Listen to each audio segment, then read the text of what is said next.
Kongeye kubifuriza kugira ibihe byiza ndetse no kubashimira cyane kuba mukomeje gufata umwanya mukabana natwe kuri no YouTube channel yacu yitwa Think Again. Ni iby'igiciro gikomeye cyane ndetse n'intambwe dukomeje kugenda dutera muri izo nkuru tubagezaho uburyo mugenda muzikurikirana. Mu by'ukuri biratunezeza bikaduha n'imbaraga zo gukomeza kubikora koko. Ni inkuru tugenda tuganiraho, za nkuru ziba zishingiye ku nkuru cyangwa ku bitekerezo by'ukuri cyangwa se n'ibyahimbwe byose biragenda bihura. Nshimira cyane abarimo kutwandikira muri commentaire ko bafite inkuru bagiye kugenda badusangiza mu minsi iri imbere. Vuba aha turava muri izi nkuru zo hanze cyane cyangwa se zagiye zihimbwa tujye mu nkuru noneho zacu bwite z'ubuzima bwacu bwa hano mu Rwanda, z'ubuzima bwacu bwo hanze aho mu bindi bihugu. Hari inshuti zacu zidukurikira ziri mu gihugu cy'u Burundi baba batwandikiye batubwira yuko nabo bafite inkuru zitandukanye, ubuzima bwanyu bijya kumera nk'ubwacu. Hari abadukurikira bari za Zambia, Mozambique ndetse no ku mugabane w'Uburayi ndetse no kuri mu bihugu bitandukanye no ku mugabane wa Amerika. Gutyo mwese rero turabakurikira kandi tubona ibyo mutwandikira ko muba muri kumwe natwe, mu by'ukuri ni by'ingenzi cyane. Reka rero twinjiye ku nkuru ino munsi. Mbere yuko tujya mu nkuru zacu zo mu Rwanda, reka neze nkuru nazo nateguye mbanze zibagezeho. Inkuru uyu munsi rero imeze iti: ni inkuru y'umwana w'umukobwa wari waragize ikibazo cy'ubumuga bw'amaso, avuka ari blinded, atabasha kureba, akura ari blinded, akura yiyanga yumva atanezerewe atishimye kubera nyine ubwo bumuga yari afite. Akanga nyine agahorana kameze nk'agashira kubera kunanirwa kwakira ibyamubayeho. Ageze mu myaka y'ubwangavu, yo kuvuga ngo ubugimbi ni ubwangavu ko ari umukobwa. Ageze mu bwangavu hari umusore mugenzi we bari baturanye wamukundaga cyane, nubwo yari afite ubumuga bwo kutabona ariko we yaramukundaga. Ariko umwana w'umukobwa akanga kumukunda kuko yumvaga yuko urwo rukundo rudashingiye ku rukundo nyarukundo, yumvaga ko hari n'ikindi kintu kibyihishe inyuma. Muri make wakanga kwirekura. Barakura umuhungu akazajya amuga kamukunda, umukobwa ati it's okay, ni byiza ariko ntago nakwemerera urukundo. Ariko ageze mu myaka 21 n'ibiri gutyo, yageze muri cya gihe cyo kuba yumva ashobora no gushyingirwa. Abona abantu bose ntago bamwitaye, abenshi ntibamwitayeho, ariko umwitayeho umuha n'urukundo cyane ni wa musore bakuranye kuva akiri mutoya. Yakomeje kugenda amwereka urukundo kugeza no muri icyo gihe barageze mu myaka 23 n'ibiri gutyo. Umukobwa atanga nk'ikimeze nk'isezerano ku Mana, avuga ati Mana, uramutse unkoreye igitangaza ngafungura amaso yanjye nkabasha kubona uyu musore unkunda, nkamurebesha amaso nkabasha kumubona, nta kindi namwitura usibye gushyingiranwa nawe, kuko nta kindi akwiye usibye kuba yanyegukana nk'umuntu yakunze kuva kera. Iryo sezerano umukobwa araritanga ku Mana kubera ko yanaganiraga cyane n'uyu musore nyine nk'umuntu wamukundaga. Nawe yaje kubimenya yuko icyifuzo cye ari uko icyamuha byibuze akabasha kubona nta kindi yakora usibye kuba yashyingiranwa n'uyu musore. Ubwo iminsi yari icumye, hari kuwa gatanu mu masaha ya 8 z'amanywa, umukobwa agira gutya ajya kwa muganga. Yari afite ukuntu ajya kwa muganga bakamukorera isuzuma ngo bare amaso y'ukuntu ameze n'iki. Biza kugeraho nubwo noneho aza gukorerwa icyitwa operation kugira ngo bamufashe kureba, bamukorera operation. Kumbe yagiye gukorerwa operation habonetse umugira neza umuha amaso, kuko nabyo birakorwa, akamuha amaso hanyuma akabasha kureba. Bamukorera operation, ntiyarize ko ibyo bintu bishoboka, ntiyarazi no wamuhaye amaso, ariko baramubwiye ko umugira neza wemeye kumuha amaso kugira ngo abashe kubona. Igihe kigeze operation irangiye, wa mukobwa abasha kureba.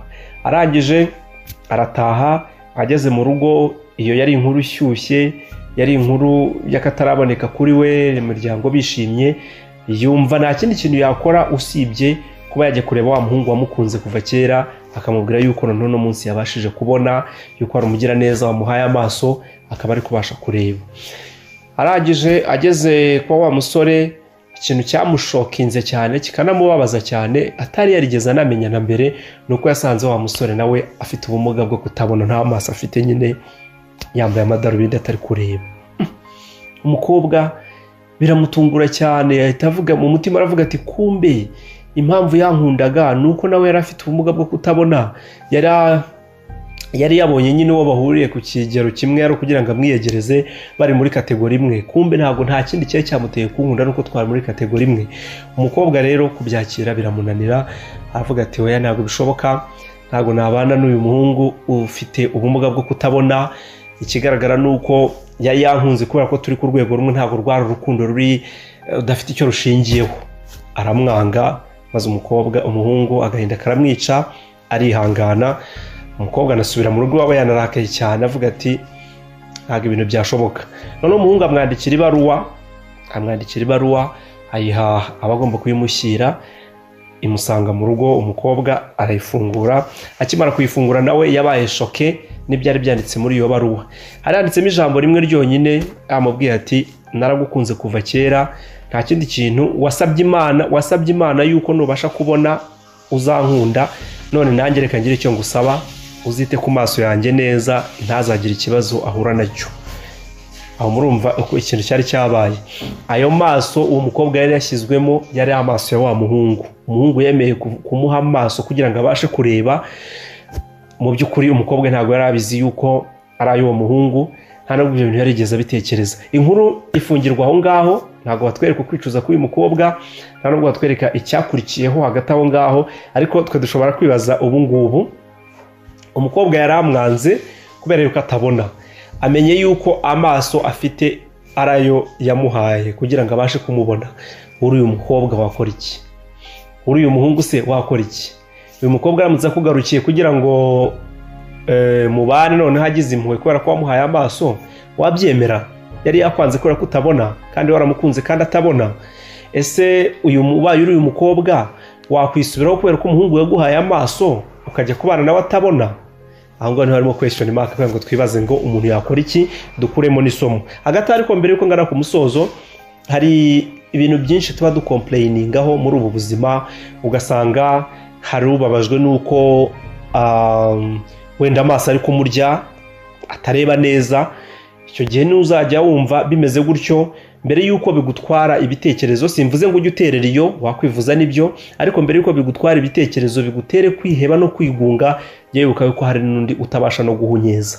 Hari benshi kuri ubu ngubu bafite agahinda kuko abana babyaye babatesheje umutwe, ati bano bana banjye bambereye ibirara, bambereye abana babi. Ujye wibuka yuko hari undi uri hariya ku ruhande uhora asenga Imana, ahoza amavi ku butaka avuga ati Imana wambabariye ukampa umwana, niyo yaba yambera ikirara gute. Mbere yuko winubira wa mwana wabyaye, wa mwana ufite ubumuga, ukinuba ngo Mana wampoye iki, Mana wampoye iki ko wampaye umwana umeze gutya, ujye wibuka yuko hari n'undi wabuze uwo yita umwana we. Hari benshi bajya hari abakijujuta ngo babyeyi banjye ngo iki n'iki, ngo urabona, ugasanga uri gufata for granted ba babyeyi bawe. Ujye wibuka yuko hari benshi batagize amahirwe kubona ababyeyi babo ku mpamvu zitandukanye. Hari benshi bavutse ababyeyi babo bagapfa abana bari kuvuka. Hari benshi bakuze ari impinja, ababyeyi barapfuye ari impinja. Hari benshi babuze ababyeyi babo batari babasha kumva urukundo rwabo. Mbere yuko ufata umubyeyi for granted, ujye wibuka yuko hari benshi batabafite icyo kintu giha agaciro, icyo kintu cyo kubaha valeur no kubaha icyubahiro bakwiye ukigire. Ni byinshi umuntu yavugaho. Hari icyegeranyo nigeze kubageza hano cyagereranyaga hagati y'umukire n'umukene, uburyo bose baba bafite ibintu by'amaganya. Mbere yuko tujya kuganya rero twese burya tujye tubanza turebe yuko hari n'abandi ibyo turi kuganya ko ari bike cyangwa se ari bibi dufite, hari abandi babyifuza, bityo tubiha agaciro. Muri icyo cyegeranyo mbibukijeho gatoya, cyari kimeze nka poeme, nabikoze mu buryo bumeze nka poeme cyangwa se spoken word, aho mvuga ko ubuzima bwo mu isi nge mbona bugeze iherezo, kuko umukire n'umukene, ntabwo ndi kubyibuka neza ariko bagenda biragarutse, kuko umukire n'umukene bose barataka ibibazo. Umukene ati wapi niburiye umunyu, umukire ati wapi ibintu biheze i Mombasa, umukene ati simperuka agasukari, umukire ati simperuka i Dubai, undi ati abana banjye barembejwe n'uburwayi, umukire ati abanjye ntibaheruka kujya i Burayi, abana banjye ntibakiga babuze minerivare, undi ati abanjye ni ibicucu barara muri bare kubera gukenage nabuze umuryango, ngira ngo wagira ngo ahubwo ni chef w'umuryango, aho ntuye barahazi, ntibazi ko aho ntuye barahazi boshye hari ikirango, ntibazi ko ubukene baba bunca umugongo, nabo bakaza bose batonze umurongo, nkabaha ibyicaro bagaheta akagongo. Nasoza mvuga yuko abisi nta gushima iteka ryose duhora mu maganya. Mbere yuko tuganya rero tujye byibuze twibuka rya juru tubwira ngo ibi mfata nk'amaganya hari abandi bibera ibisubizo, ibi ngibi mfata nk'umutwaro hari abandi babikeneye ngo bibabere ibisubizo by'ibibazo barimo. Bityo tugire cya kintu cyo gushima, cya kintu cyo kwakira ibyo dufite kugira ngo tugire bwa buzima burimo umunezero. Ni byinshi umuntu yavuga, ariko reka ngarukira aha ngaha mbasaba commentaire zanyu hasi aha ngaha muzandikemo, kandi nongera kubasaba yuko dushyira imbaraga mu gusangizanya inkuru, kuko nyuma y'ubu buzima tuzaba amateka.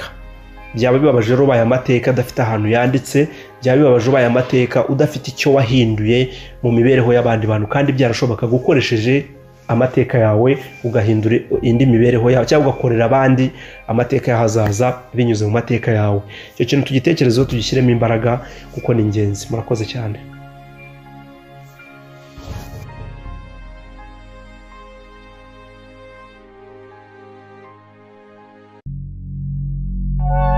Bahinzi borozi ndetse namwe mwifuza gutunganya umusaruro ukomoka ku buhinzi n'ubworozi, bafitiye inkuru nziza. Gisabo Creative Industries ni rwo ruganda rubakorera imashini zifite ubwo bushobozi. Babakorera imashini zitunganya ubwatsi bw'amatungo, ububisi ndetse n'ubwumye. Babakorera imashini zihungura zikanakobora ibigori, izisya amasaka, imyumbati, insenda, ubunyobwa, amamera, soya ndetse n'ibindi. Niba ukeneye izi mashini rero bahamagare kuri 0788312521 cyangwa 0788289934. Gisabo Creative Industries, igisubizo mu gutunganya ibijyanye n'ubuhinzi n'ubworozi ndetse n'umusaruro ubikomokaho.